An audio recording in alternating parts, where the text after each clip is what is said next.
YCP పాలనలో బూతుల మంత్రిగా ఫేమస్ అయిన మినిస్టర్ కొడాలి నాని. అప్పట్లో ఆయన నోరు విప్పితే వాడు వీడు అమ్మ మొగుడు అంటూ ప్రత్యర్థి నాయకులపై విరుచుకుపడేవారు.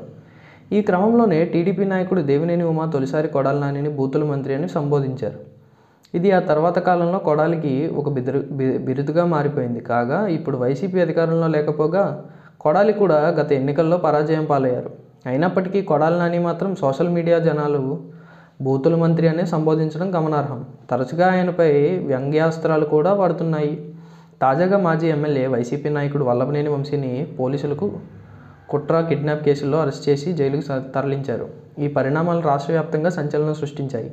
టీడీపీ నేత సత్యవర్ధన్ను బెదిరించడంతో పాటు కిడ్నాప్ చేశారన్నది ప్రధాన అభియోగం. దీంతో వంశీ అరెస్ట్ అయ్యారు. ప్రస్తుతం జైలుకు కూడా వెళ్లారు. అయితే ఈ పరిణామాలను ఊటంకిస్తున్న నెటిజన్లు బూతుల మంత్రి అరెస్ట్ ఎప్పుడు అని ప్రశ్నిస్తున్నారు. మరికొందరు నెక్స్ట్ టార్గెట్ ఇదే అయి ఉంటుందని వ్యాఖ్యానిస్తున్నారు. ప్రస్తుతం వంశీ అరెస్టు తర్వాత జరిగిన పరిణామాలపై నెటిజన్లు చేస్తున్న ఈ కామెంట్లు ఆసక్తిగా మారాయి. ఇటీవల పౌర సరఫరాల శాఖ సంబంధించిన రేషన్ బియ్యాన్ని అక్రమ పద్ధతుల్లో ఆఫ్రికా దేశాలకు తరలిస్తున్నట్టు వార్తలు వచ్చాయి. ఈ క్రమంలో కొడాలి నానిపై కేసు నమోదు చేయడం పక్కా అనే చర్చ వచ్చింది. కానీ ఎందుకో ఆయనపై ఎలాంటి కేసు పెట్టలేదు. నిజానికి అప్పట్లోనే బూతుల మంత్రి చిక్కుకున్నారంటూ నెటిజన్లు వ్యాఖ్యానించారు. అయితే ప్రస్తుతం ఈ రేషన్ బియ్యం కేసులు కొనసాగుతున్న నేపథ్యంలో ఏదో ఒకరోజు కొడాలికి కూడా ఉచ్చు బిగిస్తుందన్న ప్రచారం జరిగింది. ఇక ఇప్పుడు మాత్రం నెటిజన్లు బూతుల మంత్రి అరెస్టు తప్పదని అంటున్నారు. కానీ సీఎం చంద్రబాబు ఏదైనా చర్య తీసుకుంటే పక్కాగా ఉంటుందని, అలానే కొడాలి విషయంలోనూ పక్కా ఆధారాలు సేకరించే వరకు సేఫేనని విశ్లేషకులు భావిస్తున్నారు. మరోవైపు ఏపీ రాజధాని అమరావతికి బ్రాండ్ అంబాసిడర్లను నియమించాలని ఏపీ ప్రభుత్వం నిర్ణయించింది. వివిధ స్థాయిల్లో అమరావతికి బ్రాండ్ అంబాసిడర్లను నియమించుకునేలా కార్యాచరణ చేపట్టింది.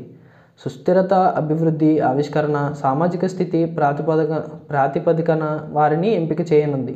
వివిధ రంగాల్లో నిపుణులు ప్రజల్లో మమేకమై వారిని ఎంపిక చేయాలని ప్రభుత్వం ఆలోచిస్తోంది. నియమ నిబంధనలను మున్సిపల్ పట్టణాభివృద్ధి శాఖ principal secretary S Suresh Kumar వెల్లడించారు. ఇక అమరావతి బ్రాండ్ అంబాసిడర్లుగా నామినేషన్లను సీఎం చంద్రబాబు సీఎం కార్యాలయం ద్వారా ఎంపిక జరగబోతోందని వివరించారు.